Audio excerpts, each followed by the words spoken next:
আসসালামু আলাইকুম সুপ্রিয় শিক্ষার্থীবৃন্দ, তোমাদের সকলকে জানাচ্ছি আন্তরিক শুভেচ্ছা। এই ভিডিওটি তৈরি করছি নবম দশম শ্রেণীর শিক্ষার্থীদের জন্য। আজকে আমরা এই ভিডিওতে জীবন বিনিময় কবিতার মূল ভাব এবং লাইন বাই লাইন ব্যাখ্যা নিয়ে আলোচনা করব। তো চলো বন্ধুরা শুরু করা যাক। গোলাম মোস্তফার জীবন বিনিময় কবিতাতে মুঘল সম্রাট বাবর ও তার পুত্র হুমায়ুনের কাহিনী বর্ণিত হয়েছে, যেখানে বাবর পুত্রের জীবন বাঁচাতে নিজের জীবন উৎসর্গ করার প্রস্তুতি নেন। জীবন বিনিময় কবিতার মূল ভাব। জীবন বিনিময় কবিতাটি মুঘল সম্রাট বাবর এবং তার পুত্র হুমায়ুনের একটি ঘটনা নিয়ে লেখা। হুমায়ুন খুব অসুস্থ, তার জীবন বিপন্ন। সম্রাট বাবর খুবই চিন্তিত এবং দুঃখিত, কারণ তার পুত্রের জীবন বাঁচানোর কোনো উপায় নেই। সব চিকিৎসক ও হেকিমরা হুমায়ুনের রোগ সারানোর চেষ্টা করলেও ব্যর্থ হয়েছেন। হুমায়ুনের অবস্থা দিন দিন খারাপ হচ্ছে এবং মনে হচ্ছে তার মৃত্যু আসন্ন। এমন সময় এক দরবেশ তথা ধর্মী ব্যক্তি এসে বাবরকে বললেন, সুলতান, যদি আপনি আপনার সবচেয়ে প্রিয় ধন আল্লাহর কাছে উৎসর্গ করেন, তাহলে আল্লাহ হুমায়ুনের জীবন বাঁচাবেন। বাবর বুঝতে পারেন যে মানুষের সবচেয়ে প্রিয় ধন হলো তার নিজের জীবন। তাই তিনি আল্লাহর কাছে প্রার্থনা করেন এবং বলেন, হে আল্লাহ, আমার প্রাণ নাও, কিন্তু আমার পুত্র হুমায়ুনের জীবন বাঁচাও। বাবরের এই আত্মত্যাগের প্রার্থনা আল্লাহ কবুল করেন। হুমায়ুন ধীরে ধীরে সুস্থ হয়ে ওঠে, কিন্তু বাবর নিজে অসুস্থ হয়ে পড়েন এবং শেষ পর্যন্ত মৃত্যুবরণ করেন। তবে কবিতার শেষে বলা হয়েছে যে বাবরের এই আত্মত্যাগ তাকে অমর করে রেখেছে। তিনি মারা গেছেন, কিন্তু তার আত্মত্যাগ ও পিতৃস্নেহের গল্প চিরকাল মানুষের মনে থাকবে। চলো বন্ধুরা, এবার আমরা জীবন বিনিময় কবিতার লাইন বাই লাইন ব্যাখ্যা দেখব।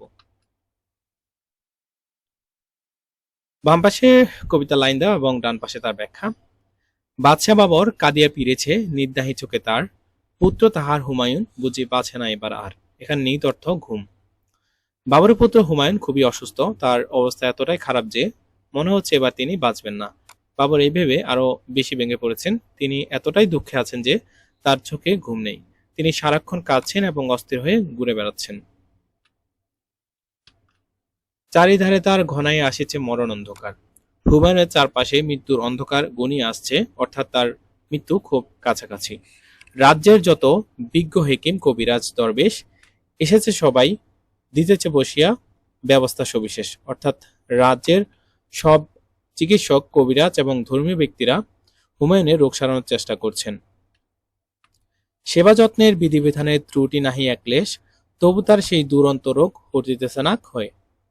হুমায়ুনের সেবা যত্নে কোনো ত্রুটি নেই, সবাই পুরো যত্ন ও নিয়ম মেনে তাকে সাহায্য করছেন, কিন্তু হুমায়ুনের রোগ সেরে যাচ্ছে না। সব চেষ্টা সত্ত্বেও তার অবস্থার উন্নতি হচ্ছে না। যতদিন যায় দুর্ভোগ তার ততই বাড়িয়া যায়, জীবন প্রদীপ নিভিয়া আসিছে অন্তরবীর প্রায়।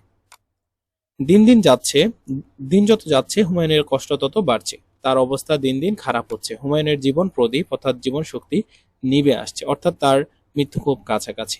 এখানে অন্তরবী মানে সূর্য অস্ত যাওয়া, যা মৃত্যুর প্রতীক কে বোঝানো হয়েছে।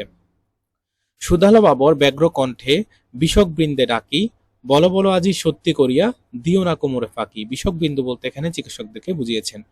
বাবর খুবই উদ্বিগ্ন হয়ে চিকিৎসকদের ডাকলেন এবং জিজ্ঞাসা করলেন, সত্য কথা বলো, আমাকে কোনো মিথ্যা আশা দিও না।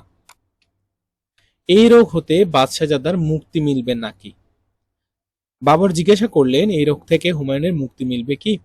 নতমস্তকে রহিল সবাই, কহিল না কোনো কথা, মুখর হইয়া উঠিল তাহার সে নিষ্ঠুর নীরবতা।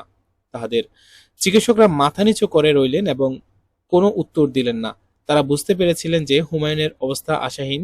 তাদের নীরবতা খুবই কষ্টদায়ক এবং নিষ্ঠুর মনে হলো। সেল সম আসে বাবরের বুকে বিদিল কিসের ব্যথা, অর্থাৎ চিকিৎসকদের নীরবতা বাবরের হৃদয়ে তীব্র ব্যথা সৃষ্টি করলো, যেন একটি তীক্ষ্ণ অস্ত্র তার বুকে বিঁধিল। হেনকালে এক দরবেশ উঠি কহিলেন, সুলতান, সবচেয়ে তব শ্রেষ্ঠ যে ধন, দিতে যদি পারো দান।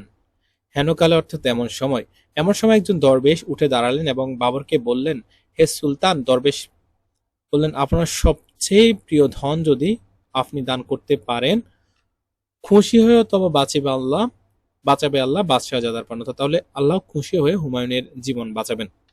শুনিয়া সে কথা কহিল বাবর, শঙ্কা নাহি মানি, তাই যদি হয় প্রস্তুত আমি দিতে সেই কোরবানি। অর্থাৎ বাবর বাদশাহ দরবেশের কথা শুনে কোনো ভয় না করে বললেন, যদি তাই হয় তাহলে আমি সেই কোরবানি দিতে প্রস্তুত। সবচেয়ে মোর শ্রেষ্ঠ যে ধন, জানি তাহা আমি জানি, অর্থাৎ আমি জানি আমার সবচেয়ে প্রিয় ধন হলো আমার নিজের জীবন। এতেক বলিয়া আসন পাতিয়া নিরিবিলি গৃহতল, গভীর ধ্যানে বসিল বাবর শান্ত অচঞ্চল। এ কথা বলে বাবর শান্ত হয়ে একটি নির্জন ঘরে গেলেন। তিনি গভীর ধ্যানে বসে গেলেন এবং শান্ত ও স্থির হয়ে প্রার্থনা করতে লাগলেন। প্রার্থনারত হাত দুটি তার নয়নে অশ্রু জল, কহিল কাঁদিয়া, হে দয়াল খোদা, হে রহিম রহমান। বাবর হাত জোড় করে প্রার্থনা করেছিলেন, তার চোখে অশ্রু ঝরছিল। তিনি কাঁদতে কাঁদতে বললেন, হে দয়ালু আল্লাহ, হে করুণাময়, মোর জীবনের সবচেয়ে প্রিয় আমারই আপন প্রাণ, অর্থাৎ আমার জীবনের সবচেয়ে প্রিয় ধন হলো আমার নিজের জীবন। তাই নিয়ে প্রভু পুত্রের প্রাণ কর মোরে প্রতিদান।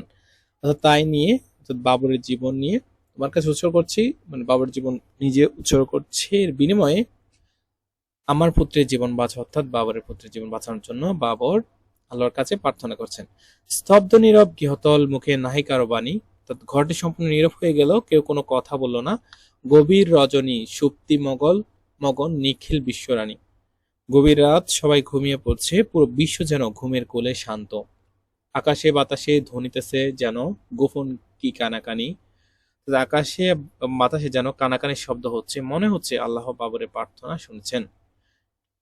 সহসা বাবর ফুকারে উঠিল, নাহি ভয় নাহি ভয়। হঠাৎ বাবর চিৎকার করে, অর্থাৎ ফুকারে উঠলো মানে কি, চিৎকার করে উঠলো, চিৎকার করে বললেন, ভয় নেই ভয় নেই, প্রার্থনা মোর কবুল করেছে আল্লাহ যে দয়াময়। অর্থাৎ আল্লাহ আমার প্রার্থনা কবুল করেছেন, তিনি খুবই দয়ালু। পুত্র আমার বাঁচিয়া উঠিবে, মরিবা না নিশ্চয়। অর্থাৎ আমার পুত্র নিশ্চয় বেঁচে উঠবে, সে মরবে না। ঘুরিতে লাগিল পুলকে বাবুর পুত্রের চারিপাশে। পুলক মানে পুলকিত হয় বা আনন্দে, বাবর আনন্দে পুলকিত হয়ে হুমায়ুনের চারপাশে ঘুরতে লাগলেন। নিরাশ হৃদয়, সে যেন আশার দীপ্ত জল। আসলে আগে তিনি খুবই নিরাশ ছিলেন, কিন্তু এখন আশায় ভরে গেছেন। তার মনে আনন্দের জয় উল্লাস। তিমির রাতের তোরণে তোরণে উষার পূর্বভাস, অর্থাৎ অন্ধকার রাতের শেষে ভোরের আলো দেখা দিচ্ছে। এখানে হুমায়ুনের রোগ মুক্তির আশাকে ভোরের আলোর সাথে তুলনা করা হয়েছে। সেই দিন হতে রোগ লক্ষণ দেখা দিল বাবরের। সেই দিন থেকে বাবর নিজে অসুস্থ হয়ে পড়লেন। হৃষ্টচিত্তে গ্রহণ করিল শয্যা সে মরণের। কিন্তু তিনি খুব আনন্দিত মনে, অর্থাৎ হৃষ্টচিত্তে, এখানে আনন্দ চিত্ত মনে বোঝানো হয়েছে যে আনন্দিত মনে মৃত্যুশয্যা গ্রহণ করলেন। নতুন জীবনে হুমায়ুন ধীরে ধীরে বাঁচিয়া উঠিল ফের। এর ফলে হুমায়ুন ধীরে ধীরে সুস্থ হয়ে উঠলেন এবং নতুন জীবন ফিরে পেলেন। মরিল বাবর, না না ভুল কথা, মৃত্যুকে কয় তারে কয়। তা বাবর মারা গেলেন, কিন্তু আসলে তার মৃত্যু হলো না, কারণ আত্মত্যাগের মাধ্যমে তিনি অমর হয়ে গেছেন। মরিয়া বাবর, অমর হয়েছে, নাহি তার কোনো ক্ষয়।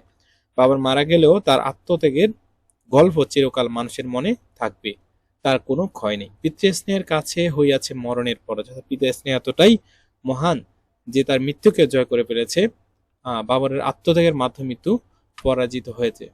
তো ধন্যবাদ সবাইকে সম্পূর্ণ ভিডিওটি দেখার জন্য। আমার চ্যানেলে আরো পরবর্তী ভিডিও সমূহ পেতে চ্যানেলটি এখনই সাবস্ক্রাইব করে বেল আইকনটি বাজিয়ে দাও। আল্লাহ হাফেজ, দেখা হবে পরবর্তী ভিডিওতে।